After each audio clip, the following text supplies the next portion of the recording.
ఉపాధ్యాయుల సమస్యలపై అలుపెరగని పోరాటం చేస్తామని, హక్కుల సాధన కోసం సంఘం తరపున ఉద్యమిస్తామని పీఆర్టీయూ తెలంగాణ యూనియన్ అధ్యక్షుడు ఆడెనూర్ సింగ్ అన్నారు. ఆదిలాబాద్ జిల్లా కేంద్రంలోని ప్రెస్ క్లబ్లో ఏర్పాటు చేసిన మీడియా సమావేశంలో నూతన కమిటీ సభ్యుల వివరాలను వెల్లడించారు.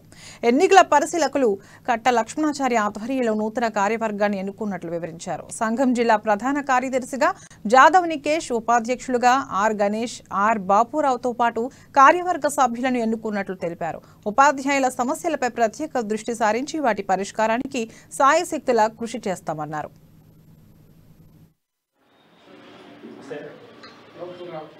కార్యనిర్వాహక సమావేశం ఏర్పాటు చేయడం జరిగింది. జిల్లాలో ఉన్నటువంటి ఉపాధ్యాయులందరూ హాజరై విజయవంతం చేయడం జరిగింది. 22-23 సంవత్సరానికి కొత్త కార్యవర్గాన్ని ఎన్నుకోవడం జరిగింది. ఇట్టి కార్యవర్గము రాబోయే రోజుల లోపల జిల్లాలో ఉన్నటువంటి ఉపాధ్యాయుల యొక్క సమస్యల్ని సానుకూలంగా స్పందించి సమస్యల పరిష్కారానికి చొరవ చూపి అన్ని ఉపాధ్యాయ సంఘాల కంటే ముందుంటుందని చెప్పని మేము హామీ ఇస్తున్నాము.